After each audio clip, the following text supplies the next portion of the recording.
क्या अवधेश प्रसाद का रोना मिल्कीपुर चुनाव में सियासी तस्वीर बदलने का काम करेगा, या फिर सीएम योगी आदित्यनाथ का अवधेश प्रसाद के उस रोने वाले बयान के बाद जो सीएम योगी आदित्यनाथ ने पलटवार किया है, उससे अवधेश प्रसाद के बचे खुचे वोट भी मिल्कीपुर से छटक जाएंगे। बहुत बड़ी अपडेट निकलकर सामने आ रही है कि सीएम योगी आदित्यनाथ ने अवधेश प्रसाद के रोने धोने वाले वीडियो को लेकर उन्हें सियासी ड्रामेबाज बताया है।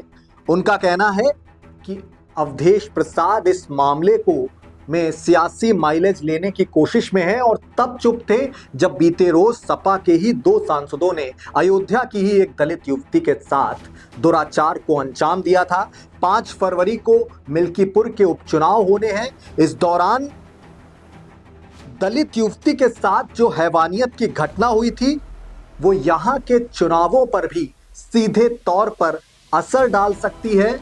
अलग अलग पॉलिटिकल नैरेटिव्स क्रिएट हो रहे हैं, लगातार सियासी बयानबाजियां देखने को मिल रही हैं।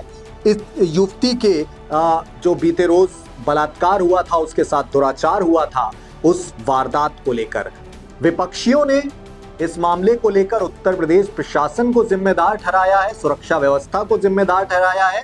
वहीं सत्ता पक्ष के लोग इस वारदात को सीधे तौर पर समाजवादी पार्टी के नेताओं से जुड़ा हुआ बताने लगे हैं। मिल्कीपुर के चुनाव जो 5 फरवरी को होने हैं, उस लिहाज से ये जो पूरा घटनाक्रम है ये बहुत अहम माना जा रहा है। लगातार अलग अलग सियासी बयानबाजियां देखने को मिल रही हैं। वारदात से जुड़ी अब तक की अपडेट्स क्या है और इसका मिल्कीपुर के चुनावों पर असर क्या पड़ेगा, यही हम आपको आज बताने आए हैं। बीते रोज आपने अवधेश प्रसाद का बयान देखा।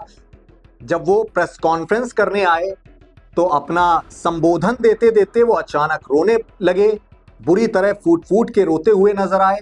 उन्होंने कहा कि अगर इस मामले में 24 घंटे के अंदर कार्रवाई नहीं होती है तो वो इस्तीफा सौंप देंगे। इसके बाद सीएम योगी आदित्यनाथ का भी बयान आया कि इनका रोना धोना तब कहां था जब दलित युवती अयोध्या की ही जो रहने वाली थी, 2 सपा नेताओं ने उसके साथ दुराचार को अंजाम दिया था। तो उस समय अवधेश प्रसाद चुप थे। उनके बेटे अजीत प्रसाद जो कि मिल्कीपुर से इस वक्त चुनावी मैदान में है, वो भी चुप्पी साधे हुए थे। जब पत्रकारों ने उनसे पूछने की कोशिश की उस मामले को लेकर, तब उन्होंने पल्ला झाड़ते हुए वहां से निकलते हुए भी दिखे थे। वीडियो भी वजूद में आया था। इसी गतिविधि को लेकर सीएम योगी आदित्यनाथ ने अयोध्या के सांसद अवधेश प्रसाद को निशाने पर लिया है। उधर क्या कुछ अलग अलग सियासी नेता सत्ता पक्ष और विपक्ष के क्या कुछ कह रहे हैं, ये अब आपको बताते हैं। लोकसभा में नेता प्रतिपक्ष राहुल गांधी ने एक्स पर इस मामले को लेकर एक पोस्ट किया है। उन्होंने लिखा है कि अयोध्या में दलित बेटी के साथ हुई अमानवता और उसकी नृशंस हत्या हृदय विदारक और बहुत शर्मनाक है। 3 दिन से गूंजती पीड़िता के परिवार की मदद की पुकार पर अगर प्रशासन ने ध्यान दिया होता तो शायद उसका जीवन बचाया जा सकता था। ऐसा कहना है राहुल गांधी का। उन्होंने एक्स पर पोस्ट की है। साथ ही उन्होंने ये भी लिखा है कि एक और बेटी के जीवन का इस घिनौने अपराध से अंत हो गया है। आखिर कब तक और कितने परिवारों को इस तरह रोना तड़पना पड़ेगा। बहुजन विरोधी भाजपा राज में, खासकर उत्तर प्रदेश में दलितों पर घटित अत्याचार और अन्याय और हत्या बेलगाम बढ़ती जा रही है। उत्तर प्रदेश सरकार इस अपराध की तुरंत जांच कर दोषियों को कड़ी से कड़ी सजा दिलवाने के साथ जिम्मेदार पुलिसकर्मियों पर सख्त कार्रवाई करे। पीड़ित परिवार को हमेशा की तरह प्रताड़ित न किया जाए। देश की बेटियां और पूरा दलित समाज न्याय के लिए आपकी ओर देख रहा है। ऐसा कहना है नेता प्रतिपक्ष राहुल गांधी का।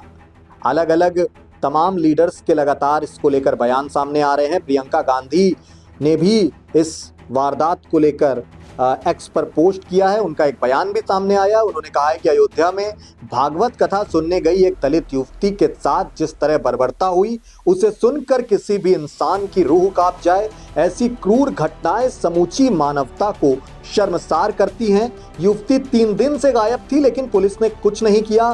भाजपा के जंगल राज में दलितों, आदिवासियों, पिछड़ों और गरीबों की चीख सुनने वाला कोई नहीं है। उत्तर प्रदेश सरकार दलितों पर अत्याचार का पर्याय बन गई है। मेरी मांग है कि अत्याचार करने वाले दोषियों के साथ साथ जिम्मेदार पुलिसकर्मियों और अधिकारियों के खिलाफ भी सख्त कार्रवाई हो। वहीं बहुजन समाज पार्टी प्रमुख मायावती भले ही इस बार मिल्कीपुर के चुनावी मैदान से दूर हों, लेकिन उन्होंने भी दलित युवती के साथ जो दुराचार को अंजाम दिया गया है उसको लेकर एक बड़ा बयान दिया है। उन्होंने कहा है कि अयोध्या के सहनवा में दलित परिवार की बेटी का शव निर्वस्त्र अवस्था में मिला है। उसकी दोनों आंखें फोड़ दी गई हैं और अमानवीय व्यवहार भी हुआ है। ये बेहद दुखद और अति गंभीर मामला है। सरकार सख्त कदम उठाए ताकि ऐसी घटना की पुनरावृत्ति ना हो। उधर बीजेपी का इस वारदात को लेकर पक्ष है कि कहीं ऐसा ना हो आरोपी सपा का कार्यकर्ता ही निकल जाए। राज्यसभा के सांसद हैं दिनेश शर्मा, वो इस मामले पर बोले हैं कि अयोध्या की घटना पर कहीं ऐसा ना हो कि समाजवादी पार्टी का ही कोई कार्यकर्ता इस वारदात में शामिल हो। इसी वजह से अवधेश जी जो हैं वो आंसू छलकाते फिर रहे हैं। जो भी दोषी है उसे कड़ी से कड़ी सजा मिलेगी, ऐसा कहना है राज्यसभा सांसद दिनेश शर्मा की ओर से। सीएम योगी आदित्यनाथ ने भी इसी तरह का कुछ बयान दिया था और बीते रोज जो बहुत ज्यादा सुर्खियों में है, अवधेश प्रसाद के इन आंसुओं को उन्होंने सियासी ड्रामा, पॉलिटिकल माइलेज के लिए सियासी बयानबाजी करार दिया था। उधर नगीना के सांसद हैं चंद्रशेखर रावण, उन्होंने जो अभी इस बार मिल्कीपुर के चुनावी मैदान में भी हैं, उनका इस मामले को लेकर रिएक्शन है कि उत्तर प्रदेश के जिला कोतवाली के क्षेत्र में 22 साल की दलित युवती के साथ हुई निर्मम हत्या ने न केवल कानूनी व्यवस्था की विफलता को उजागर किया है, बल्कि ये समाज में व्याप्त असुरक्षा और अमानवीयता को भी खौफनाक तरीके से सामने ला रहा है। परिजनों के मुताबिक युवती के साथ सामूहिक दुराचार हुआ है। उसके शरीर पर कपड़े नहीं थे, दोनों आंखें फूटी हुई थी और पैर भी टूटे हुए थे। सिर और चेहरे पर गंभीर चोटें थी और पूरे शरीर पर गहरे जख्म थे। हाथ और पैर रस्सी से बंधे हुए थे। ये घटना किसी भी सभ्य समाज के लिए घोर शर्मनाक और अविश्वसनीय है। आगे वो बोले हैं कि परिजनों ने आरोप लगाया है कि 30 तारीख की रात से युवती के लापता होने के बावजूद पुलिस ने मामले की गंभीरता को नजरअंदाज किया और केवल खाना पूर्ति करती रही। ये न सिर्फ पुलिस प्रशासन की लापरवाही है, बल्कि पूरे सिस्टम की विफलता को भी दिखाता है। पुलिस इस जघन्य अपराध पर त्वरित और कठोर कार्रवाई करे, साथ ही पुलिस प्रशासन की लापरवाही की जांच कर दोषी अधिकारियों के खिलाफ भी कड़ी से कड़ी कार्रवाई हो, ऐसा कहना है आजाद समाज पार्टी काशीराम के प्रमुख चंद्रशेखर आजाद रावण का, जो वो भी इस बार मिल्कीपुर के उपचुनावों में 5 फरवरी को होना है, जो उसमें उनका प्रत्याशी चुनावी मैदान में है। अलग अलग पॉलिटिकल लीडर्स का, सत्ता पक्ष का और विपक्ष का क्या रिएक्शन है इस वारदात को लेकर, ये आपने सुना। अब आपको खबर हो कि इस सीट पर बीजेपी ने चंद्रभानु पासवान और सपा ने सांसद अवधेश प्रसाद के बेटे अजीत प्रसाद को उम्मीदवार बनाया है। रविवार को अयोध्या के सांसद अवधेश प्रसाद ने दलित युवती से दुराचार मामले का सहारा लेकर एक बड़ा इमोशनल कार्ड खेलने की कोशिश भी की थी, जिसको लेकर अब तमाम बीजेपी के जो लीडर्स हैं उन पर निशाना साध रहे हैं। उनके इस बयान को इमोशनल पॉलिटिकल ड्रामेबाजी बता रहे हैं, सियासी माइलेज लेने की कोशिश बता रहे हैं।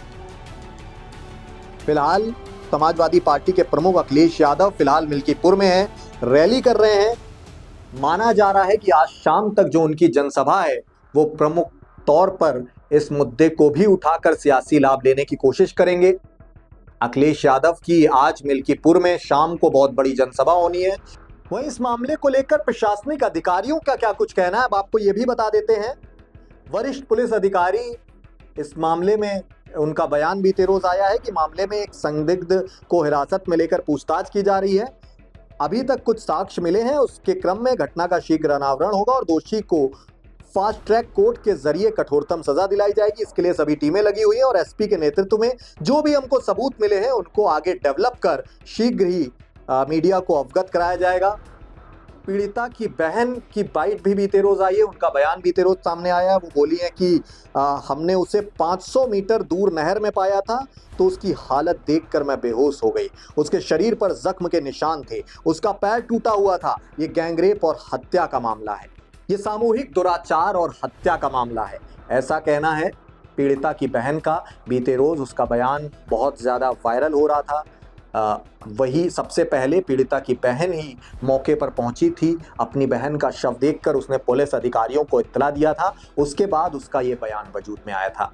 खैर दोस्तों, मिल्कीपुर उपचुनावों से की पहले अयोध्या से वजूद में आई दलित युवती के साथ दुराचार की ये वारदात बीजेपी के लिए उपचुनावों के लिहाज से कितनी घातक हो सकती है, अपनी कीमती राय जो भी है आप कमेंट बॉक्स के जरिए हम तक जरूर पहुंचाएं। साथ ही उत्तर प्रदेश से जुड़ी ऐसी ही तमाम छोटी बड़ी खबरों से खुद को अपडेट रखने के लिए आपका अपना चैनल है वीके न्यूज उत्तर प्रदेश, उससे लगातार यूं ही जुड़े रहें। मैं प्रियंक वाजपेयी हूं, शुक्रिया, नमस्कार। वीके न्यूज उत्तर प्रदेश उत्तराखंड, सच का सारथी।